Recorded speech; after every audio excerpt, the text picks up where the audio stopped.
എല്ലാവർക്കും നമസ്കാരം. നമ്മൾ കുറച്ച് നാളായിട്ട് കാത്തിരിക്കുകയാണ് രാജേഷ് സാറിൻ്റെ ഒരു ഓഫ്ലൈൻ സ്പോക്കൺ ഇംഗ്ലീഷ് ക്ലാസ്സിന് വേണ്ടിയിട്ട്. അപ്പോൾ ക്ലാസ്സിനായിട്ട് എല്ലാവരെയും സ്വാഗതം ചെയ്യുകയാണ്. ക്ലാസ് എടുക്കാനായിട്ട് രാജേഷ് സാറിനെ ക്ഷണിക്കുന്നു.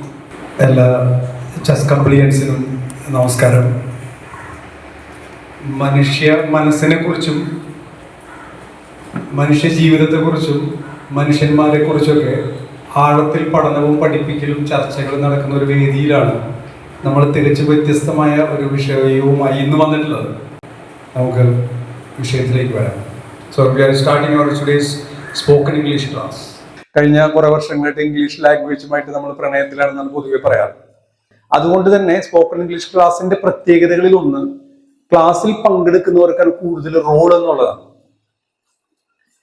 മനസ്സിലായില്ല? പഠിപ്പിക്കുന്നവർക്ക് ഒരു 40% ഒക്കെ ഇതിൽ സാധ്യതയുള്ളൂ, അതേ ചെയ്യാൻ പാടുള്ളൂ. ബാക്കി ചെയ്യിപ്പിക്കുക, പറയിപ്പിക്കുക എന്നുള്ള ഒരു തിയറിയാണ് നമ്മൾ സ്പോക്കൺ ഇംഗ്ലീഷ് ക്ലാസ്സുകളിൽ സാധാരണ ഫോളോ ചെയ്യുന്നത്. അതുവരെ മലയാളം പറഞ്ഞിരുന്ന ആളുകളോട് ഇനി നമുക്ക് ഇംഗ്ലീഷിൽ ഈ ഒരു കാര്യം ഒന്ന് ഡിസ്കസ് ചെയ്യാന്ന് പറയുമ്പോൾ ആദ്യം കുറയുന്നത് അവരുടെ ശബ്ദമാണ്. നല്ല ശബ്ദത്തിൽ മലയാളത്തിൽ എന്നൊക്കെ പറഞ്ഞ് സംസാരിച്ചുകൊണ്ടിരുന്നതിനാൽ ഇനി നമുക്ക് ഇംഗ്ലീഷിൽ പറയുമ്പോൾ there is a problem എന്നൊക്കെ പറഞ്ഞ് ശബ്ദം താഴുമ്പോൾ അതിൽ നിന്ന് മനസ്സിലാക്കാം അറിവിനേക്കാൾ ഉപരി അവരുടെ ഒരു കോൺഫിഡൻസ് ഇല്ലായ്മയാണ്. പോക്കറ്റിൽ നിന്ന് ചാടിയിട്ട് ബിരുദന്മാരുണ്ടല്ലോ, ഭാഷ പോക്കറ്റ് ഉപയോഗിച്ചു, ഇംഗ്ലീഷ് ഉപയോഗിച്ച് കഴിഞ്ഞു, ശരിയായിട്ടാണ് ഭാഷ നിന്നു. ആര് പറഞ്ഞു ഇംഗ്ലീഷ് ആര് പറഞ്ഞു? ഭയങ്കരമായി കൺഫ്യൂഷനായി. പോക്കറ്റിൽ നിന്നല്ലേ പറഞ്ഞു അത് ഇംഗ്ലീഷ് അല്ല മലയാളമാണ്. അതെന്താ ഭാഷ? എടോ, നമ്മളിങ്ങനെ ഒരു സാധനം ഇങ്ങനെ ഇടുമ്പോ അതിന്റെ പോക്ക് അറ്റുപോകുന്ന സ്ഥലമാണ്. പേരെന്താണ്? ദൃഷ്ടദ്യുമ്നൻ.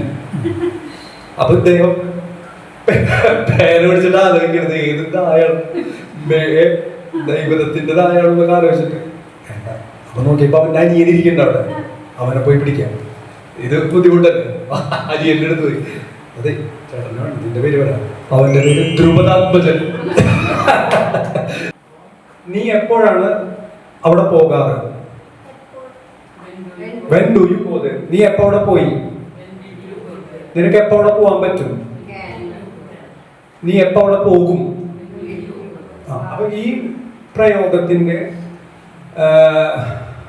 കറക്റ്റ് അറിഞ്ഞിരിക്കണം. അല്ലെങ്കിൽ നമ്മൾ ഉപയോഗിക്കുന്ന ഇംഗ്ലീഷ് എങ്ങനെ ഇരിക്കുന്നു വെച്ച് കഴിഞ്ഞാൽ ഇതിനേക്കാളും കുറച്ചും കൂടി താന്ന കുട്ടികളുണ്ട്. 3 വയസ്സായ കുട്ടികളൊക്കെ സംസാരിച്ചു തുടങ്ങുമ്പോൾ പറയും, ആയി അപ്പു നീ എപ്പോ വന്നു? ഞങ്ങൾ നാളെ വന്നു. കേട്ടിട്ടില്ലേ കുട്ടികൾ? അതെ, നീ എപ്പോ പോവും? ഞങ്ങൾ ഇന്നലെ പോവും. അവരുടെ ഗ്രാമർ സെറ്റ് ആയിട്ടില്ല മലയാളത്തിൽ. പശു പശു കടിക്കും കടിക്കും, പട്ടി വരുന്നു കുത്തും കുത്തും എന്ന് പറയും. പട്ടി കുത്തല്ല കടിക്കണമെന്നും പശു കടിക്കല്ല കുത്തണമെന്നും പറയാനുള്ള ഗ്രാമർ ഈ കുട്ടികൾക്ക് ആയിട്ടില്ല. അപ്പൊ നമ്മുടെ ഇംഗ്ലീഷിൽ ഈ പറഞ്ഞ പോലത്തെ സംഭവം ചിലപ്പോൾ കയറി വരും. അപ്പൊ ഇതിന്റെ ഉപയോഗം ഭംഗിയായിട്ട് ഡൂം ഡിഡും ക്യാനും. അപ്പൊ ഇപ്പൊ സാമർ വീണ്ടും ഓപ്പൺ ചെയ്യാനായിട്ട് സ്റ്റാർട്ട് ചെയ്യാനായിട്ടുള്ള ഒരു അവസരം ഉണ്ടാക്കി തന്നു. അത് പരമാവധി വിനിയോഗിക്കുക. അപ്പോൾ ഇംഗ്ലീഷ് സംസാരിക്കണം എന്നുള്ള നല്ല ആഗ്രഹമുണ്ട്. അപ്പൊ അതിനുവേണ്ടി കൂടെ ഞങ്ങളുണ്ട്. ഞാൻ വെറുതെ കുറച്ച് ചോദ്യങ്ങൾ ഇംഗ്ലീഷിൽ ചോദിക്കാം, ഇംഗ്ലീഷിൽ മറുപടി പറയാം. What's your name? Asha, where is your house? Tadikulam. Are you a student? In which class are you studying?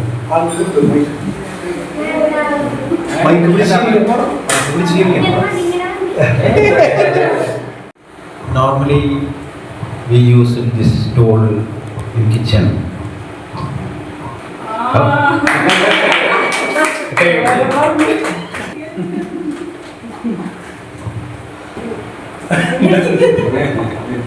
Some people they feel something, go to somewhere.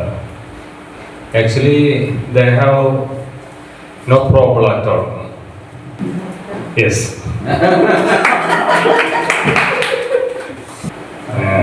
I would like to invite Priyam.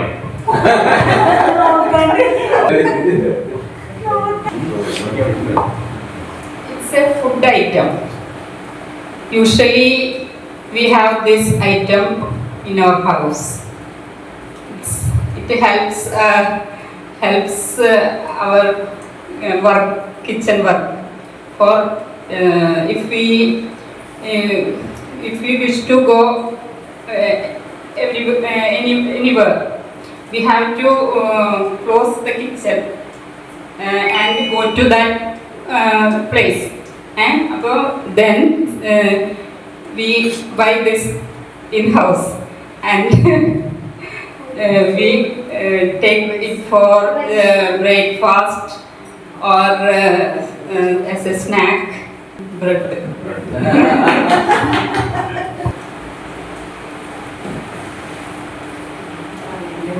We watch movie this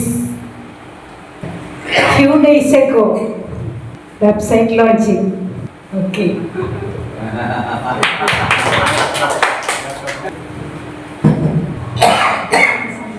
We use this device on hot season in our home, room, everywhere.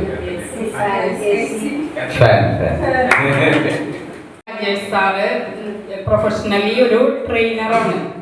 അപ്പോൾ രാജേഷ് സാറിന് എന്താ പറയുക, train ചെയ്യാൻ കിട്ടുന്ന group അല്ലെങ്കിൽ students ആയിരിക്കും, അല്ലെങ്കിൽ professionals ആയിരിക്കും.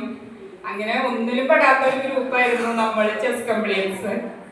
അതുകൊണ്ട് തന്നെ രാജേഷ് സാറ് കുറച്ച് ബുദ്ധിമുട്ടി നമ്മൾക്ക് വേണ്ടിയിട്ട് എങ്ങനെ പറഞ്ഞു തരും എന്നുള്ളത്. അതേസമയം മാഷ എങ്ങനെയാന്ന് വെച്ച് കഴിഞ്ഞാൽ മാഷ ആ ഫീൽഡിലേക്ക് ഇറങ്ങിച്ചെന്നു ഡീപ്പായിട്ട്. അപ്പം അത് എങ്ങനെ പഠിപ്പിക്കണം, ഇപ്പം ഈ പണ്ട് നമ്മൾ പഠിച്ചതിനേക്കാൾ ഒരുപാട് വ്യത്യാസങ്ങൾ ഭാഷയിൽ വന്നു, പ്രൊനൗൺസിയേഷനിൽ മാറ്റങ്ങൾ വന്നു, എൻവയോൺമെൻറ് ആയിരുന്നു, അത് എൻവിറോൺമെൻറ്റ് വീണ്ടും ആയി. അതിന് കുറേ വാക്കുകൾ ഇപ്പം പെട്ടെന്ന് ഓർമ്മ വരുന്നതിലും കുറേ വാക്കുകൾ വീണ്ടും ഇങ്ങനെ സ്പെല്ലിംഗ് സ്പെസിഫിക് ആയിട്ട് കുറച്ച് മാറ്റങ്ങളൊക്കെ വന്നിട്ടുണ്ട്. ചിലത് നമ്മൾ പണ്ട് പഠിച്ചതിനും കുറേ വ്യത്യാസങ്ങളുണ്ട്. പക്ഷേ ഇവിടുത്തെ ആൾക്കാരുടെ പൾസ് മനസ്സിലായി എബൌട്ട് ഇംഗ്ലീഷ് ലാംഗ്വേജ്, ഏത് ഭാഷയായാലും അതിൻ്റെ ഒരു പൾസ് രാജേഷ് ക്യാച്ച് ചെയ്തു. കാരണം വെച്ചാൽ രാജേഷ് ആ ഫീൽഡിലാണ്, അതുകൊണ്ട് രാജേഷിന് അത് എളുപ്പമാണ്. അപ്പം രാജേഷ് അത് മനസ്സിലായി, ഇത്രയൊക്കെയാണ് ഇവർക്ക് അറിയാവുന്നത്. അവർ ഉള്ളിലുണ്ട്, പക്ഷെ അത് 2-3 ലെയർ പൊളിച്ച് പുറത്തേക്ക് കടത്തിയിട്ട് വേണം സംസാരിക്കാൻ എന്നുള്ളത് രാജേഷിൻ്റെ പൾസ് മനസ്സിലാക്കാൻ. ആ ക്ലാസ് എടുക്കുമ്പോൾ നമുക്ക് മനസ്സിലാവും ഇങ്ങനെയൊക്കെയാണെന്നുള്ളത്. അപ്പൊ നമ്മുടെ ചെസ് കംപ്ലീറ്റ്സിന്റെ ഒരു സ്നേഹോപഹാരം നമ്മള് രാജേഷ് സാറിന് നൽകുകയാണ്. അതിനായി നമ്മുടെ പ്രസിഡന്റ് ബൈജു മാഷിനെ ക്ഷണിച്ചുകൊള്ളുന്നു.